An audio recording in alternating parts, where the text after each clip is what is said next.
Hey y'all! I don't say y'all, I'm a Jersey girl, but who doesn't want to have a Paula Deen moment? My name is Lora Condon, also known as the Beauty Buster, and I am entering into the skin games in the category of anti-aging.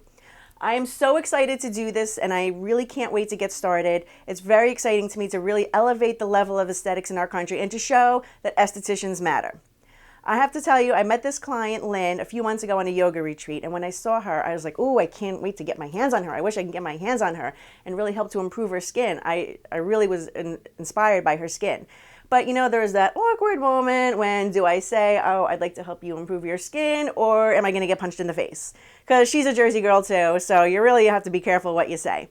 But I passive aggressively put a post on Facebook asking anyone want to be a part of this competition with me and in 8 weeks improve their skin. Only one person responded, and it was Lynn. What do you know? That's really like kismet there. So I'm really excited to start this journey, and I have a whole bunch of things I'm going to do to Lynn, which we'll get into more a little bit later in the next videos. But to start off, we're going to do some peels, we're going to do microcurrent, we're going to do ultrasound, high frequency. I'm going to beam this baby up. I can't wait. I am so stoked, and I am so ready to get started. First, I think I should probably tell you a little bit about myself. I got my aesthetics license in 1998, and before that I was a drug counselor. And so I was working during the day, and then at night I was going to school for my master's in drug counseling. And then I decided to change jobs, and I got a job as an admissions director in a cosmetology school. And one day they came to me and they said, oh, we need a model for one of the students so she can practice doing a facial. I was like, sure, I'll do it. I had never had a facial before. I don't even think I had a pedicure before, nothing. And so I was like, I should really know what I'm selling because I have no clue what's going on back there in these dark rooms.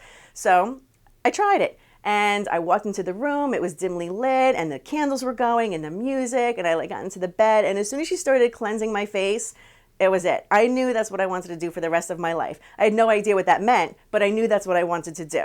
And that started the whole journey of going to an esthetician school, 4 nights a week for 10 months and working during the day, a horrible job that I hated. I just couldn't wait to finish. Since then, I've pretty much done everything there is to do in the aesthetics world. I've worked at the cosmetic counter, I've been a trainer, an educator, international trainer, and I've been a salesperson. I opened my own spa, I created a skincare line, so many things. But a few years ago, I wrote a book called Spa Wars, The Ugly Truth About the Beauty Industry, and that's kind of what elevated my career to a national level. Now, this book is completely silly and funny, and that's the way it should be taken. And it's really all the stories that we talk about, in the lunchroom or with our family and friends, that we think the crazy things that people do and what really goes on, but other people find completely fascinating, where we just go and complain about it. Well, I actually wrote a book about it because people would always say, you should write a book about this. You should write a book about this. And, that's our daily life, working with the public and working with people and their bodies, their insecurities. So I never thought much of it. I'm like, this is just what we do. It's like counseling the drug addicts that I did before. That's my job. So I wrote the book, and apparently, the producers at Dr. Oz found it, they loved it, and they had me come on as a beauty expert in the field, dispelling beauty myths, and that's kind of what put me on a national level as a beauty consumer advocate, which is really near and dear to my heart because I am so tired of women wasting their money and their time with products that don't work, and because they are told by a celebrity or by slick marketing that this is going to, make you look 10 years younger, or photoshopped pictures, which, don't get us started on photoshopped pictures of miracles that don't exist.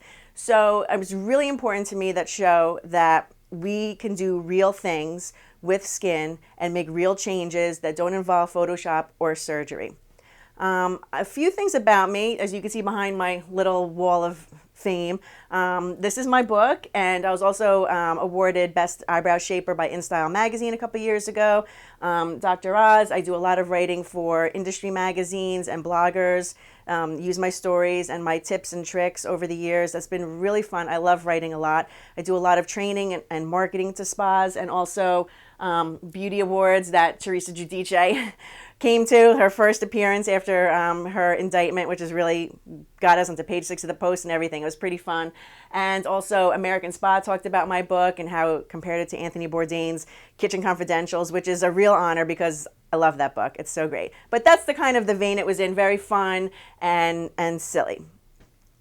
So I want to get started today. I'm going to have Lynn come in and we're going to go look at her skin, check it out, and see how it goes.